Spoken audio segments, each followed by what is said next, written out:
Hello guys, कैसे हो आप सभी। आई होप कि आप सभी अच्छे होंगे। आज जिस टॉपिक पे हम बात करने वाले हैं वो है बंगाल के मुद्दे पे हम इसलिए बात करने वाले हैं कि साल 2026 के अप्रैल मई में वहां के विधानसभा का कार्यकाल खत्म होने वाला है।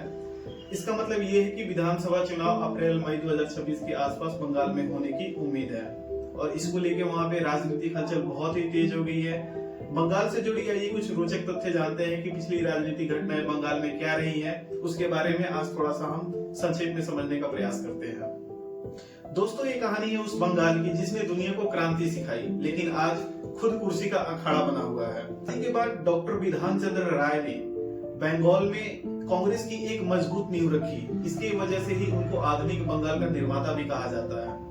1960 के दशक में कांग्रेस कमजोर पड़ चुकी थी। वही वो समय था जब नक्सलवाड़ी से नक्सलवाद का उदय हुआ। गलियों में खून खराबे शुरू हो गए थे, राजनीतिक हत्याएं भी शुरू हो चुकी थी। 1972 में कांग्रेस के ही सिद्धार्थ शंकर राय वहां के मुख्यमंत्री बनते हैं, जो कि कांग्रेस के अंतिम सबसे ताकतवर मुख्यमंत्री होते हैं। नक्सलवाद को कुचलने के लिए उन्होंने काफी कड़े और अहम फैसले लिए। उस फैसले को मानवाधिकार के खिलाफ भी बताया गया, लेकिन फिर भारत की प्रधानमंत्री इंदिरा गांधी के द्वारा लगाए गए इमरजेंसी का असर बंगाल में भी देखने को मिला और यही वो समय था। इमरजेंसी के बाद से कांग्रेस फिर वहां पे सत्ता में वापस नहीं आ पाई। साल 1977 में बंगाल के मुख्यमंत्री ज्योति बसु बनते हैं। ज्योति बसु 1977 से लेकर 2000 तक लगातार वहां के मुख्यमंत्री रहते हैं। उस समय भारत के इतिहास में सबसे लंबे समय तक मुख्यमंत्री रहने का रिकॉर्ड उनके ही नाम था। एज ए सीएम बसु ने बहुत ही सारे कड़े फैसले लिए, जिसमें एक महत्वपूर्ण फैसला जो है भूमि सुधार का भी है। भूमि सुधार के आने के बाद से गांव में जो ग्रामीण इलाके थे वहां पे बसु का दबदबा राजनीतिक और बाकी रूप से भी काफी अच्छा बन गया। फिर साल 2000 आता है। साल 2000 में वहां के जो मुख्यमंत्री हैं लेफ्ट पार्टी के ही बनते हैं। उनका नाम था बुद्धदेव भट्टाचार्य बनते हैं, जो साल 2000 से लेके साल 2011 तक वहां के मुख्यमंत्री रहते हैं। इसी बीच बुद्धदेव भट्टाचार्य ने काफी उद्योग धंधे लगाने की कोशिश भी बंगाल में की और वो काफी हद तक सफल भी रहे इस क्षेत्र में। बीच बात है साल 2007 की, जब टाटा की नैनो कंपनी के लिए सिंगूर तथा नंदीग्राम में भूमि अधिग्रहण का काम चल रहा था। इसी बीच यही वो समय था जब वामपंथ के सरकार की अंत की कहानी लिखी जा चुकी थी। वहां पे जमीन अधिग्रहण के समय ही पुलिस ने वहां पे ग्रामीणों के ऊपर गोलियां चलाई।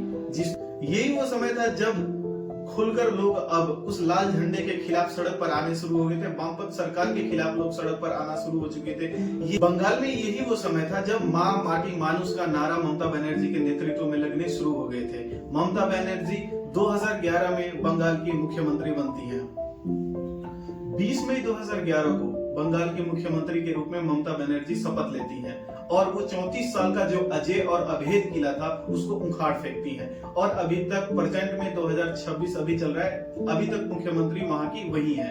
अभी देखिए क्या होता है कि कई बार सरकार में इनके ऊपर आरोप प्रत्यारोप भी लगते हैं और विकास भी वहां के लोगों को पसंद आता है, तभी वो आज 15 सालों से वहां की मुख्यमंत्री बनी हुई है। लेकिन अभी सिचुएशन कुछ अलग है। यहाँ पे अभी की जो हालिया सिचुएशन है, बीजेपी बिहार जैसे स्टेट में चुनाव जीतकर काफी कॉन्फिडेंस में है और बीजेपी का दावा ये है कि वो बंगाल का भी चुनाव जीतेंगे।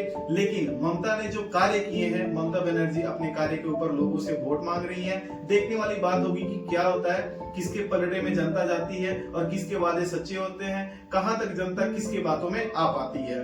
बंगाल चुनाव में काफी सारे मुद्दे हैं, जैसे कि घुसपैठियों का मुद्दा, वहां का विकास का मुद्दा, सीए, एनआरसी, एसआईआर जैसे गंभीर मुद्दे वहां पे हैं। इसी मुद्दे पे विपक्ष वहां पे जो है सरकार को घेरने की कोशिश कर रहा है, केंद्र सरकार को घेरने की कोशिश कर रहा है। वही बीजेपी का दावा है कि वो बंगाल में जो 15 सालों से जो शासन चल रहा है, जो ममता के नेतृत्व में चल रहा है, वो अच्छा नहीं है और वहां के लोगों को एक नई सरकार देने की चाह में है। देखते हैं जनता किसके ऊपर भरोसा करती है और पब्लिक कहां पे जाती है और किसके समर्थन में पब्लिक वोट देती है और कौन वहां पे विजयी होता है। आज के लिए फिलहाल इतना ही, फिर मिलते हैं कल आपसे नेक्स्ट वीडियो में। तब तक के लिए आप सभी अपना ध्यान रखें। जय हिंद।